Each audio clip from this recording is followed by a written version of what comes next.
பள்ளி செல்லும் குழந்தைகள், சிறுவர் சிறுமிகள், கல்லூரிகள், தங்கும் விடுதிகள் என்று நாடெங்கிலும் இளைஞர்கள் குடி குடி என்று குடிக்கு அடிமையாகி கஞ்சா, மெத்தபெட்டமைன், அபின், போதை மாத்திரைகள் என்று சமுதாயமே போதைக்கு அடிமையாகி நாடே பற்றி எரிந்து கொண்டு தமிழ்நாடே நாசமாய் போய் கிடக்கிறதே. 5-6 தலைமுறைகள் தரிகெட்டு போய்விடும், வழிகெட்டு போய்விடுவார்கள், தமிழ்நாடு நாசமாய் போய்விடும் என்று கள்ளுக்கடைகளை திறக்காதீர்கள் என காமராஜர் ஐயா அவர்களும், காயிதே மில்லத் அவர்களும், ராஜாஜி அவர்களும் வீட்டிற்கே போய் கெஞ்சியும் கேளாமல் 1971 அக்டோபர் 31 மது விலக்கை தூக்கி எறிந்துவிட்டு சாராய சாம்ராஜ்யத்தை சிறந்து வைத்தாரே தாங்களது அன்பு தகப்பனார் மாண்புமிகு முன்னாள் முதல்வர் கருணாநிதி அவர்கள் இன்று உங்கள் ஆட்சியிலும் போதை போதை என்று மீளா துயரிலே தமிழகம் தத்தளிக்கிறதே. முதல்வர் மு.க. ஸ்டாலின் ஐயா அவர்களே, கண்டிருக்க மாட்டீரா, கண்டிருக்க மாட்டாயா பராசக்தி என்று அம்பாள் என்றடா கண்டிருந்தால் என்பது போன்று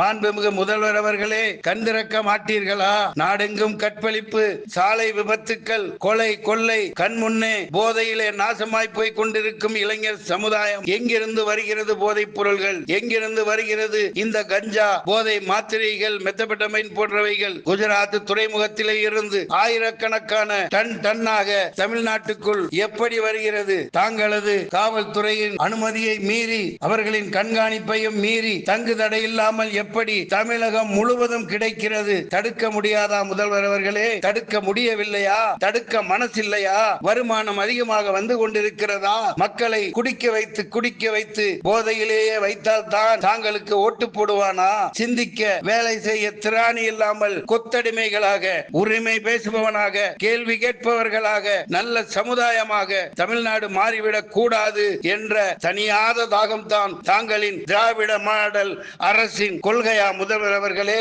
நிலைக்காது உங்கள் அரசு. தடுத்திடுவீர், நிறுத்திடுவீர், ஒழித்திடுவீர் டாஸ்மாகை, துடைத்தெறிவீர் போதைப் பொருட்களை தமிழ்நாட்டிலிருந்து மன்றாடி கெஞ்சி கேட்டுக் கொள்கிறேன். மன்சூர் அலி கான். வாருங்கள், போராடுவோம், போராடி பெறுவோம். நமது உரிமைகளை மீட்டெடுக்க இணைவீர் டெமோக்ராட்டிக் டைகர்ஸ் ஆஃப் இந்தியா.